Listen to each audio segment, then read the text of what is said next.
ನಮಸ್ಕಾರ ವೀಕ್ಷಕರೇ, ಎಲ್ರಿಗೂ ಉಡುಪಿ ಸ್ಮಾರ್ಟ್ ಕಿಚನ್ ಯೂಟ್ಯೂಬ್ ಚಾನಲ್ಗೆ ಮತ್ತೆ ಸ್ವಾಗತ.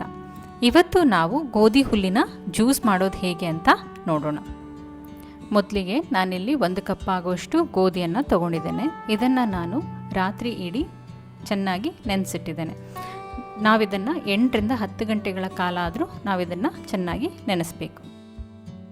ಈ ನೆನೆಸಿಟ್ಟ ಗೋಧಿಯನ್ನು ನಾವು ಚೆನ್ನಾಗಿ ತೊಳ್ಕೊಂಡು ಈಗ ಮೊಳಕೆ ಬರಲಿಕ್ಕೆ ಇಡಬೇಕು. ಇದನ್ನು ನಾವು 2 ದಿವಸ ಮೊಳಕೆ ಬರಲಿಕ್ಕೆ ಬಿಡಬೇಕು. ಮಧ್ಯದಲ್ಲಿ ಇದನ್ನು ನೀವು ಸಂಜೆ ಒಂದ್ಸರಿ ಬೆಳಿಗ್ಗೆ ಒಂದ್ಸರಿ ಚೆನ್ನಾಗಿ ತೊಳಿಬೇಕು. ಇಲ್ಲದಿದ್ದರೆ ಫಂಗಸ್ ಆಗುವಂಥ ಚಾನ್ಸಸ್ ಇರುತ್ತೆ.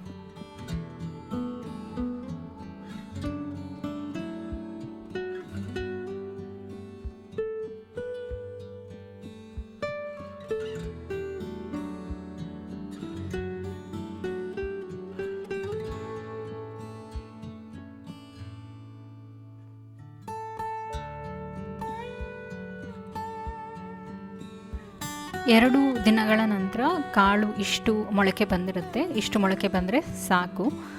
ಇದನ್ನು ನಾವು ಒಂದು ಪಾಟಲ್ಲಿ ಚೆನ್ನಾಗಿ ಮಣ್ಣು ಹಾಕಿ ಹರಡ್ಕೊಳ್ಬೋದು. ನೀವು ಪಾಟನ್ನು ಯೂಸ್ ಮಾಡೋದಾದರೆ ಆದಷ್ಟು ಈ ರೀತಿ ಇರುವಂತಹ ರೆಕ್ಟ್ಯಾಂಗಲ್ ಪಾಟ್ಗಳನ್ನು, ಅಂದರೆ ಅಗಲವಾದ ಪಾಟ್ಗಳನ್ನು ಯೂಸ್ ಮಾಡಿ. ಇದು ಹುಲ್ ಬೆಳೆಯೋದಕ್ಕೆ ತುಂಬ ಚೆನ್ನಾಗಿರುತ್ತೆ. ಪಾಟಲ್ಲಿ ಬೆಳೆಯೋದಾದರೆ ಯಾವುದೇ ರೀತಿಯಾದಂಥ ಗೊಬ್ಬರ ಹಾಕುವಂಥ ಅವಶ್ಯಕತೆ ಇಲ್ಲ. ಚೆನ್ನಾಗಿರುವಂಥ ಮಣ್ಣನ್ನು ಬಳಸಿ ಮಣ್ಣಿನ ಮೇಲೆ ಮೊಳಕೆ ಬಂದಿರುವಂತಹ ಗೋಧಿ ಕಾಳುಗಳನ್ನು ಹಾಕ್ಕೊಳ್ಳಿ. ಮತ್ತು ಟೈಮ್ ಟು ಟೈಮ್ ಅದಕ್ಕೆ ನೀರನ್ನು ಹಾಕ್ಕೊಳ್ತಾ ಇರಿ.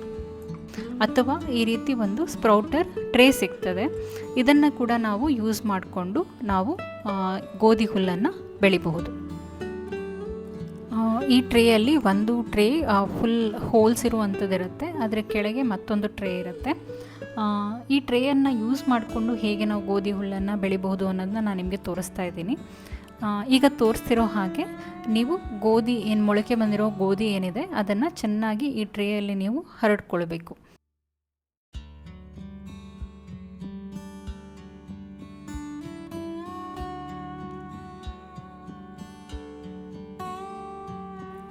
ನಾನೀಗ ಮೊಳಕೆ ಬಂದ ಗೋಧಿ ಕಾಳುಗಳನ್ನು 2 ಟ್ರೇಯಲ್ಲಿ ಚೆನ್ನಾಗಿ ಹರಡ್ಕೊಂಡಿದ್ದೇನೆ.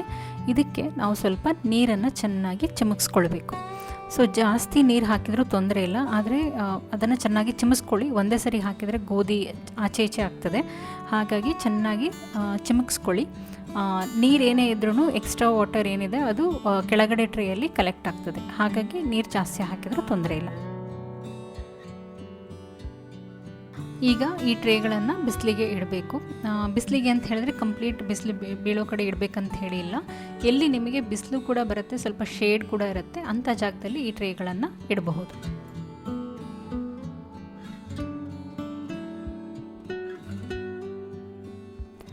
ದಿನ ಬೆಳಿಗ್ಗೆ ಮತ್ತು ಸಂಜೆ ಆದಷ್ಟು ಇದಕ್ಕೆ ನೀರನ್ನು ಚಿಮುಕಿಸ್ತಾ ಇರಿ. ಇಲ್ಲದಿದ್ದರೆ ಹೀಗೆ ಸ್ಲೋ ಆಗಿ ಟ್ಯಾಪಿನ ಕೆಳಗೆ ಕೂಡ ನೀವು ಇದನ್ನು ಇಡಬಹುದು. ಮತ್ತು ಆದಷ್ಟು ಕೆಳಗಿನ ಟ್ರೇಯನ್ನು ಕೂಡ ನೀವು ಕ್ಲೀನ್ ಮಾಡ್ಕೊಳ್ತಾ ಇರಿ. ಒಂದು ವಾರಕ್ಕೆಲ್ಲ ಗೋಧಿ ಹುಲ್ಲು ಬೆಳಿಲಿಕ್ಕೆ ಸ್ಟಾರ್ಟ್ ಆಗುತ್ತೆ. ನಿಮ್ಮ ಅಂಗೈಯಷ್ಟು ಉದ್ದ ಆಗಿದೆ ಅಂತ ಹೇಳಿ ಆಗುವಾಗ ನೀವು ಅದನ್ನು ಕಟ್ ಮಾಡಿ ಒಂದು ಡಬ್ಬಿಯಲ್ಲಿ ಸ್ಟೋರ್ ಮಾಡಿ.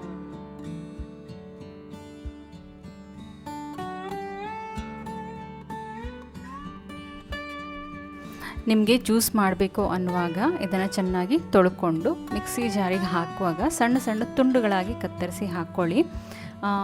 ಹಾಗೆ ಹಾಕಿದರೆ ಸ್ವಲ್ಪ ತಿರುವುದಕ್ಕೆ ಅದು ಕಷ್ಟ ಆಗುತ್ತೆ. ಹಾಗಾಗಿ ಸಣ್ಣ ಸಣ್ಣ ತುಂಡುಗಳಾಗಿ ಕತ್ತರಿಸಿ ಹಾಕ್ಕೊಳ್ಳಿ. ಅದರ ಜೊತೆಗೆ 1/4 ಲೋಟದಿಂದ ಅರ್ಧ ಲೋಟದಷ್ಟು ನೀರನ್ನು ಹಾಕ್ಕೊಂಡು ಚೆನ್ನಾಗಿ ತಿರುಗಿಕೊಳ್ಳಿ.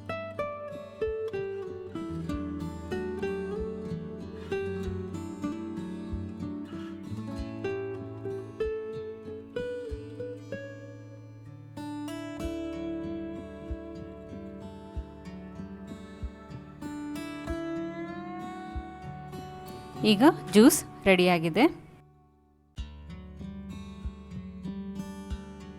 ನಾನಿಲ್ಲಿ ಇಬ್ಬರಿಗಾಗುವಷ್ಟು ಗೋಧಿ ಹುಲ್ಲಿನ ಜ್ಯೂಸನ್ನು ಮಾಡ್ಕೊಂಡಿದ್ದೇನೆ. ನೀವು ಮೊದಲನೇ ಸರಿ ಕುಡಿತಿದ್ದೀರಾ ಅಂತ ಹೇಳಿ ಆದರೆ 30 ml ಜಾಸ್ತಿ ಒಂದು ದಿವಸಕ್ಕೆ ತಗೊಳ್ಬೇಡಿ.